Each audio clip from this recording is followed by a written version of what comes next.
nem do maior milagre, da maior experiência que eu tive com Deus, que foi quando meu segundo filho, ficou na UTI. Por 30 dias ele ficou entubado e ele quase morreu. Isso no final do ano passado. Gente, hoje é dia 28, né? Dia 28 de novembro. 29. É que a gente não vai poder falar, né, isso. Não, porque... não tem problema, não. Pode falar. Pode falar, é tranquilo. Porque nesse mês, no ano passado, nessa data, eu estava no hospital com meu filho entubado na UTI. Com quantos anos? Com 3 meses. Meu Deus. E ele teve pneumonia, foi evoluindo, teve erro médico, foi uma luta muito grande, com várias coisas. Mas Deus, ele se fez tão presente. Caramba, eu lembro disso. Você lembra? Lembro. Quando meu filho ficou no hospital? Não sei se você acompanhou, né? Eu acompanhei um pouco, sim, mas eu lembro, sim, que estava numa luta. Eu lembro de muitas pessoas te mandando mensagem. Cara. O meu filho quase morreu. O meu filho só não morreu porque Deus, assim, ele levantou pessoas para orar com a gente. Os médicos desenganavam. Os médicos te falavam, ele não vai sobreviver? Falavam. Ele chegou com sepse. Sepse é quando tá com a infecção generalizada, né? Porque é muito pequenininho. Então, tipo assim, 1, 2, 3 dias já faz muita diferença. Ele chegou tendo quase uma parada cardiorrespiratória. E, enfim, isso em poucos dias? Você não percebeu que ele estava ruim? Percebi, levei pro médico. Aí a médica falou, não, só dá Tilenol. Só que daí em 2 dias, febre de 40 graus. Aí eu nem esperei o 3º dia, voltei pro hospital. Quando eu voltei pro hospital, já estava no pulmãozinho dele, já estava com pneumonia e não podia mais sair do hospital. Aí ficou 3 dias no internado e não melhorava. Quando foi o 3º dia, eu já comecei a implorar para as médicas levarem ele para UTI. Olha a fase que a gente chega, né? A gente chega num ponto de a gente pedir, leva para UTI. Leva para UTI, senão ele vai morrer aqui nos meus braços, está conseguindo respirar. E daí, quando ele chegou na UTI, aí foi tudo às pressas, assim. Aí a gente conseguiu a ambulância, foi às pressas. Quando chegou lá, a médica já estava muito nervosa. Né? Por que demorou tanto chegar? A gente vai ter que entubar agora e é grave, é muito grave. Aí eu fiquei desesperada, já liguei para minha mãe estava nos Estados Unidos. Aí eu liguei para o meu pastor. Aí o meu pastor falou assim, Daniela, se lembre quem você é. Você é serva de Deus. Deus, ele tem algo para te ensinar aí. Então você abra os seus olhos, os seus ouvidos, fique atenta e se posicione como serva de Deus agora. Não precisa você ficar desesperado. E aquilo me situou tanto, sabe? Que eu pensei assim, que isso? Não, eu vou ser luz aqui. Eu vou ser luz. E aí ele me falou assim, enquanto Deus não completar o que ele tem para completar, você vai ficar aí. Então você presta bastante atenção, porque quanto mais você demorar é porque você ainda não entendeu. Aí eu fiquei naquela postura, não, eu vou agora absorver tudo que Deus tem para mim. E ali eu comecei a ministrar na vida das pessoas, comecei a cantar. Aí chegou um dia que a diretora me pediu para eu fazer um culto lá na UTI. Fizemos o culto na UTI. Eu estou resumindo bastante, mas eu não podia sair daqui sem contar esse grande milagre na minha vida, que foi assim um divisor de águas na minha vida espiritual. E aí, quando completou 20 dias... E nesse meio tempo, os médicos te falavam que ele... porque ele foi estubado e teve que ser entubado de novo. E aí, quando completou 20 dias, eu já estava cansada, aí a Sara Shiva entrou na minha vida. Ela começou a acompanhar e começou a falar, Dani, eu vou te ajudar. Para de postar agora, para de postar, porque não estou sentindo que é de Deus você ficar postando. Para agora de postar. Aí eu parei de postar.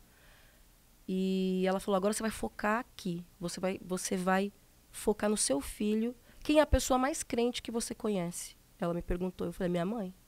Aí ela falou, então você vai pedir para ela voltar. Porque enquanto ela não voltar, você não vai sair de lá do seu filho. Porque o que acontecia? Toda vez que eu saía do lado do João, ele piorava.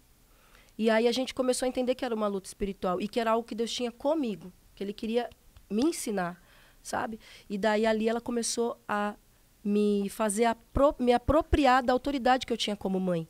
Ela começou a fazer eu enxergar que eu como mãe, com meu marido como pai, a gente tinha um elo de sangue, que a minha oração era mais importante do que qualquer oração de qualquer pastor em relação ao meu filho. Então ali ela me ensinou a declarar cura, declarar vitória, declarar bênçãos. Quando eu sentia aquela opressão da morte, porque a gente sente, né? Tipo, imagina numa UTI. E fica com medo, mesmo sendo temente a Deus, a gente muito tem medo. Porque é o nosso filho. Então, toda vez que eu chegava, eu arrepiava da cabeça aos pés, porque ali tem lutas, né? Lutas do bem e do mal, a morte, né? Contra a vida.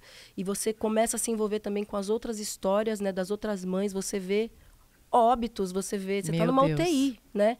E aí você começa a entender a realidade, Deus começa a abrir a sua mente para um mundo real e começa a te trazer aquela empatia, começa a te fazer entender que o mundo precisa muito de Deus, sabe? Como eu me apropriei do meu ministério ali. E o fato de ele ter ficado entubado por muito tempo também tinha um risco de não voltar... Sim, de ter muitas sequelas. Eu vi muitas crianças com sequelas e acompanho, fiz amizade, né, com muitas mães ali. E vi Deus trazendo pessoas de volta para ele, pessoas que estavam afastadas, famílias que estavam separadas. Foram esposa com marido que se reconciliou. Menina, foi tanto milagre que eu vi. Quando eu entrava naquela UTI, a única coisa que eu fazia era cantar. Eu ficava o dia inteiro cantando. Cantando alto, assim, para as pessoas ouvirem? Cantando. Eu Qual ficava do lado que do você meu mais filho. cantou lá? Todos os hinos da minha infância. Mas qual Todos. foi o que mais te marcou? Teve um? Teve alguns. Preciso de ti, te agradeço. Os que eu cantava todos os dias era Preciso de ti, te agradeço. Aquele da Gabriela... Deus proverá. Como que é o nome dessa cantora? Que canta. Deus proverá, Deus proverá. Tá, enfim. Cantava esse todos os dias, mas eu cantava mais os antigos, e sabe? Tipo, o primeiro amor, eu quero voltar ao primeiro amor, eu quero voltar a Deus. Mais esses hinos que eu cantava quando eu era criança. E isso fez eu voltar muito para as minhas raízes. Olha como Deus age. Imagino como você não deve ter ajudado aquelas mães também que estavam lá, né? Aquelas pessoas que estavam lá. Ajuda. Né? Porque a gente começa a ressignificar a nossa dor. E quão importante é a gente ter Deus nesses momentos. Imagina o que é você passar por isso e não ter Deus.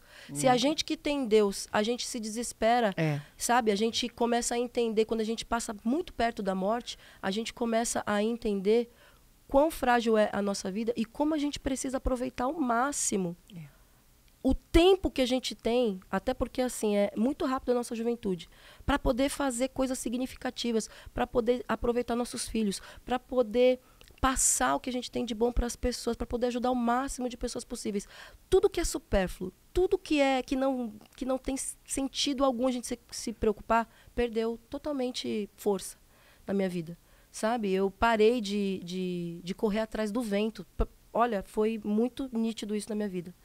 Parei de correr atrás do vento, porque a gente que canta, a gente que tem sonhos, a gente que está ali na frente, muitas vezes a gente precisa entender que o nosso ministério é a família. O que vai vir é a partir disso. É a partir da minha família, é a partir do relacionamento que eu tenho com meu esposo, é a partir do meu relacionamento que eu tenho com os meus filhos. Então, tudo isso Deus ele ministrou para mim no momento que eu estava no hospital. Porque enquanto eu estava no hospital, estava acontecendo várias coisas também. Lá fora, com meus pais.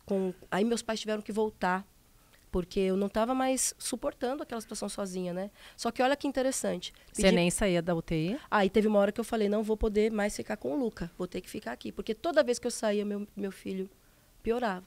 O que estava internado? Ele piorava. Daí eu falei, não, vou ficar. Então, e aí vocês cuidem do Luca e minha mãe vai voltar para me ajudar com o Luca. Gente, quando a minha mãe voltou, ela pegou Covid. Porque ela pegou no aeroporto. Daí ela não pôde ficar no hospital comigo. E ali eu entendi que não era para ela ficar no hospital. Que era você mesmo. Era eu. E aí ele foi para pediatria. Quando ele foi para pediatria, quando ele estudou e tudo mais e foi para pediatria, ele teve um problema que foi o desmame dos remédios. Então tinha que fazer com bastante calma. E ali eu comecei a compartilhar algumas coisas com as pessoas na internet, né? Alguns relatos de coisas que Deus estava me ministrando, coisas poucas. Num desses relatos, uma pessoa falou assim para mim, Dani, vê o testemunho da pastora fulana de tal, que ela fala sobre maldições não quebradas, maldições hereditárias. Porque a minha avó, você falou dos nossos antepassados, no começo. E a minha avó, ela teve uma filha que morreu de pneumonia, a primeira. Então, num dos dias que eu estava com o João lá, veio a minha avó na minha memória. Deus me trouxe essa experiência. E isso me trouxe muito medo, porque eu sabia que a minha avó tinha perdido a minha tia, Guiomar, de 4 anos, para pneumonia. E nesse relato, essa pessoa falou para mim, assista essa ministração. Daí, nesse dia, eu fiquei a noite inteira. Era um vídeo de 4 horas. Eu esqueci o nome da pastora. Ela contando como a gente quebra maldições hereditárias. É óbvio que é com uma oração, né, específica, mas ela conta por que acontecem essas maldições hereditárias, principalmente em relação a gente gerar filhos. Não sei se você já ouviu falar sobre isso, sobre maldições hereditárias. Sim, mas nada tão profundo, tipo, não passei nada na minha família, essas coisas. Sim, então, eu também até então nunca tinha passado. Gente, eu só sei que nessa noite eu fiz essa oração pro João, que eu estava quebrando qualquer maldição hereditária que havia em relação aos meus antepassados e aos antepassados do meu esposo. E vocês acreditem ou não, no dia seguinte, a médica mandou a gente para casa. Caramba. Você sabe, Dani, que eu fiquei também em 2021, acho que foi internada com a minha filha. Minha filha internou, né, por 1 semana. Foi 1 semana e não chegou nem perto do que você viveu. E foi um pesadelo também pra mim. Eu voltei pra casa com um pouco de pânico. Me desenvolveu pânico, sabe? Eu fiquei com pânico, menina. Eu também. 6 meses, tive que fazer tratamento. Eu também. Me desenvolveu pânico. Eu achei que eu não ia mais aguentar aquele sofrimento. Eu preferia, assim, passava na minha cabeça coisas horríveis do que ter que ver minha filha e os meus filhos sofrerem.